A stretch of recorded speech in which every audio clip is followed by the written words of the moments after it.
राधे राधे दोस्तों, मैं आज आपको बरूथनी एकादशी जो वैशाख मास में कृष्ण पक्ष की एकादशी होती है उसी की कथा सुनाने जा रही हूँ। ध्यानपूर्वक और भक्ति भाव से सुनिए।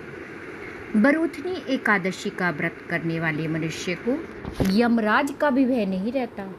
इसीलिए इस व्रत को करने से व्यक्ति को विष्णु लोक में स्थान मिलता है। बरूथनी एकादशी व्रत करने वाले को इस कथा का पाठ जरूर करना चाहिए और सुनना चाहिए ताकि व्रत का पूरा फल आपको मिल सके।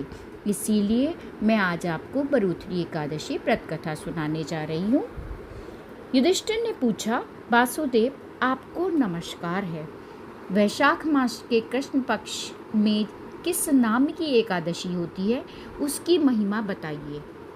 भगवान श्री कृष्ण बोले, राजन, वैशाख में कृष्ण पक्ष की एकादशी बरूथनी एकादशी के नाम से प्रसिद्ध है। यह इस लोक और परलोक में भी सौभाग्य प्रदान करने वाली है। बरूथनी के व्रत से ही सदा सौख्य का लाभ और पाप की हानि होती है। यह समस्त लोगों को भोग और मोक्ष प्रदान करने वाली है। बरूथनी के ही व्रत से मानधाता और धुंधुमार आदि अन्य अनेक राजा स्वर्ग लोक को प्राप्त हुए थे।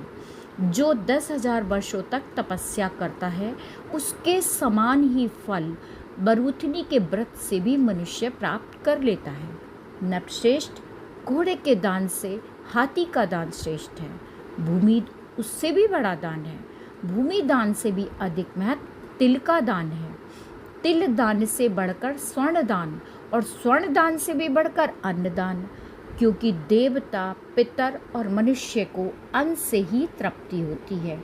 विद्वान पुरुषों ने कन्यादान को भी अन्नदान के ही समान बताया है।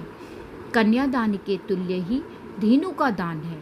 यह साक्षात भगवान का कथन है। इसीलिए इन सब दानों से भी बड़ा दान विद्या दान है। मनुष्य बरूथनी एकादशी का व्रत करके विद्या दान का भी फल प्राप्त कर लेता है। जो लोग पाप से मोहित होकर कन्या के धन से जीविका चलाते हैं वे पुण्य का क्षय होने पर यातना में नरक में जाते हैं। इसीलिए हमें कन्या के धन से बचना चाहिए, उसे अपने कर्मों में नहीं लाना चाहिए। जो अपनी शक्ति के अनुसार आभूषणों से विभूषित होकर पवित्र भाव से कन्या का दान करते हैं उसके पुण्य की संख्या बताने में चित्रगुप्त भी असमर्थ हैं। बरूथनी एकादशी करके भी मनुष्य उसी के समान फल प्राप्त करता है।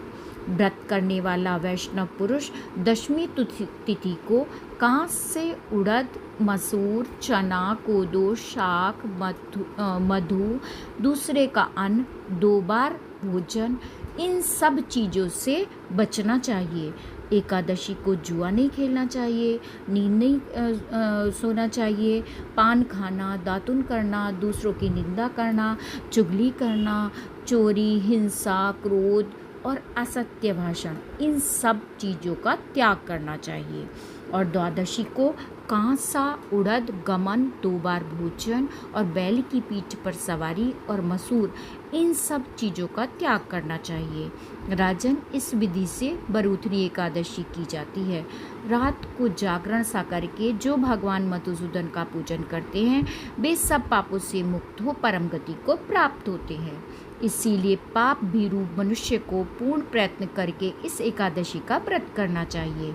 यमराज से डरने वाला मनुष्य अवश्य बरूथनी का व्रत करे। यमराज से डरने वाला मनुष्य अवश्य ही बरूथनी का व्रत करे। राजन, इसके पढ़ने और सुनने से सहस्र गोदान का फल मिलता है और मनुष्य सब पापों से मुक्त होकर विष्णु लोक को प्राप्त करता है। यही मेरी एक बरूथनी एकादशी व्रत कथा समाप्त हुई। मैं अगली कथा में फिर आपको मिलती हूँ। तब तक के लिए राधे राधे। और कमेंट सेक्शन में कमेंट्स करके बताइए मेरी कथा कैसी लगी और सब्सक्राइब करिए। तब तक के लिए राधे राधे। जय श्री कृष्णा।